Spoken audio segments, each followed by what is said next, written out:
की बड़ी खबर का दिल्ली एनसीआर में ठंड और कोहरे ने लोगों की परेशानी बढ़ा दी। कोहरे के साथ ही शीतलहर से भी लोगों को परेशानी का सामना करना पड़ा। दिल्ली में ठंड का 2 दशकों यानी 20 साल पुराना रिकॉर्ड टूट गया है। बीते 20 सालों में कल आज की लोहड़ी सबसे ठंडी रही।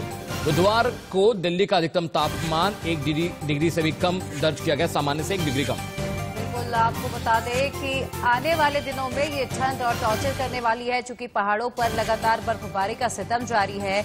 ऐसे में मैदानी इलाके भी इससे प्रभावित हो रहे हैं और दिल्ली एनसीआर में लगातार कड़ाके की ठंड पड़ रही है, लेकिन आने वाले दिनों में इससे राहत मिलती हुई दिखाई नहीं दे रही है। आने वाले दिनों में दिल्ली में शीतलहर का प्रकोप भी दिखाई देगा, साथ ही कोहरा पड़ने वाला है। देखिए 2 तस्वीरें आपको दिखा रहे हैं। दिल्ली पर शीत के कहर से बचने के लिए लोग अलाव का सहारा ले रहे हैं और आज कई जगह पर विजिबिलिटी 0 तक पहुंच गई। देखिए कैसे गाड़ियों की हेडलाइट ऑन है, लेकिन कुछ भी साफ दिखाई नहीं दे रहा है और आने वाली दिनों में ऐसी परेशानी और बढ़ने वाली है।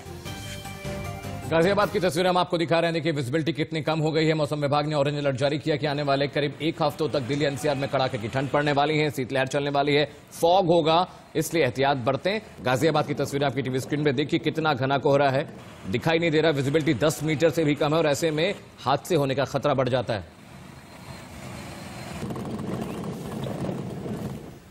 और अब बात मकर संक्रांति की कर लेते हैं। आज मकर संक्रांति है और इस पर्व को देश भर में अलग अलग राज्यों में अलग अलग नामों से भी जाना जाता है। उत्तर भारत में इसे मकर संक्रांति, असम में बिहू और दक्षिण भारत में पोंगल, ओणम के रूप में जाना जाता है। कई जगह इसे उत्तरायण भी कहा जाता है। इस दिन सुबह सुबह लोग नदी तालाबों में स्नान और दान पुण्य करते हैं। वहीं गुजरात में इस दिन बच्चे बूढ़े पतंगबाजी का आनंद लेते हैं। लेकिन इस बार उत्तराखंड और यूपी में गंगा स्नान को लेकर विशेष गाइडलाइन जारी की गई है ताकि लोग जाएं स्नान करने, लेकिन एक उचित दूरी बनाकर रखें। वहीं मकर संक्रांति के मौके पर सीएम योगी ने अपने नगर में पूजा अर्चना की है। बिल्कुल, और इस मौके पर सीएम योगी ने गोरक्षनाथ मंदिर में विशेष पूजा अर्चना की है। देखिए तस्वीरें आपको 2 दिखा रहे हैं इस वक्त। एक यूपी प्रयागराज की है, जहां पर गंगा घाट में लोग आज सुबह सुबह मकर संक्रांति के मौके पर स्नान करने के लिए पहुंचे हैं। वहीं दूसरी तस्वीर गोरक्षनाथ मंदिर की है, जहां यूपी के सीएम योगी आदित्यनाथ पूजा अर्चना करने के लिए पहुंचे थे। गोरखपुर से इस पर और अधिक जानकारी दे रहे हैं इंडिया न्यूज के संवाददाता सुशील, दिखाते हैं आपको। सदियों सालों से गोरक्षनाथ बाबा को खिचड़ी चढ़ाने की जो परंपरा है वो अनवरत जारी है। कभी महंत दिग्विजयनाथ तो कभी ब्रह्मलीन महंत अवैधनाथ और अब प्रदेश के मुख्यमंत्री योगी आदित्यनाथ आज के दिन सुबह गोरक्षनाथ बाबा को खिचड़ी चढ़ाते हैं। लेकिन उससे पहले आधे घंटे एक विशेष पूजा होती है जो कि सीएम योगी आदित्यनाथ करते हैं।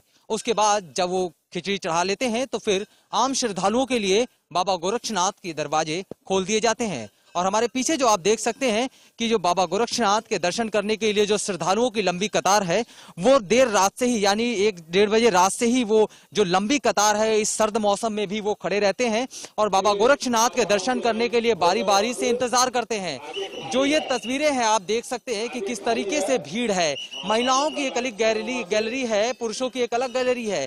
बाकायदे बैरियर लगा करके भीड़ को भी रोक रोक करके धीरे धीरे आगे जाने दिया जा रहा है।